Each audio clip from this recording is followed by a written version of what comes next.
అబ్బా గీ అభిమానులతోని లీడర్లకు మస్తు తిప్పలులా. ఏడ మీటింగు పోయినా మంది నూకేసుకుంటూ ఉర్రికొచ్చి టిక్క టిక్క పోటువలు దిగుతారు. వచ్చిన వాళ్ళందరితోని ఆ నవ్వుకుంటేనే పోటువలు దిగలనాయే. కాదనలేక లీడర్లు దిగుతారు, కానీ దిగిన వాళ్ళు వెనకసిరి ఏదైనా తప్పు పని చేస్తే అప్పుడు చూస్తారు లీడర్లు పగటిలే సుక్కలు. ఏ పలానా లీడర్కి గా బద్మాష్ ఖాన్కి మస్తు దోస్తానున్నట్టుంది, కావాలంటే భుజం మీద చేసి దిగిన పోటువలు చూడుండ్రి అని బయట పెడతారు. పోవని తెలవనోళ్ళతోని పోటువలు దిగద్దు అనుకుంటే అరే ఆ లీడర్ అసలు అభిమానుల్ని కేలే చేయర్రా, ఆయనకు మస్తు గర్రు ఉంటుందిరా అని ఇష్టం వచ్చినట్టు తిట్టుకుంటారు. గసొంటిదే గీ వార్త కూడా. ఆనందం వచ్చినా ఆవేశం వచ్చినా ఆపుకోలేరు కొందరు. గీ అక్క కూడా గట్లనే చేసింది. కర్ణాటక సీఎం సిద్దిరాములు సార్తోని పోట్వల మీద పోట్వలు దిగింది. ఆడికి ఆనందం ఆగలే. అటెంక ఏం చేసిందంటే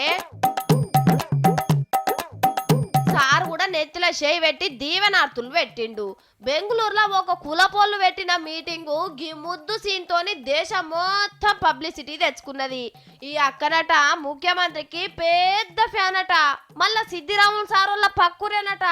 మన మనిషి అనుకున్నట్టున్నది, ముద్దుగా ముద్దు పెట్టిపోయింది.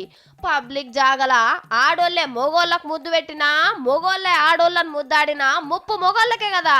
పాపం సిద్దిరాములు సార్కు మళ్ళా బ్యాడ్ టైం సురువైంది. ఇక ప్రతిపక్ష పోళ్ళు ఊకుంటారా? ముద్దు సీనుకు 30 రకాల అర్థాలు తీస్తుర్రు. మొన్ననే యోగా కార్యానికి ముద్దు గుమ్మని తెచ్చుకొని 1.5 కోటి గుమ్మరిచ్చిండు. 70 లక్షల వాచ్ పెట్టుకుంటే సారుకు వాచిపోయినంత పని అయింది. భుజం మీద వేసుకునే తువ్వాలకే 60 లక్షలు ఖర్చు పెడితే అదో లొల్లి నడిచే. అయ్యా సిద్ధప్ప, కాంగ్రెస్ పార్టీ వెళ్తున్న పెద్ద రాష్ట్రం కర్ణాటకనే.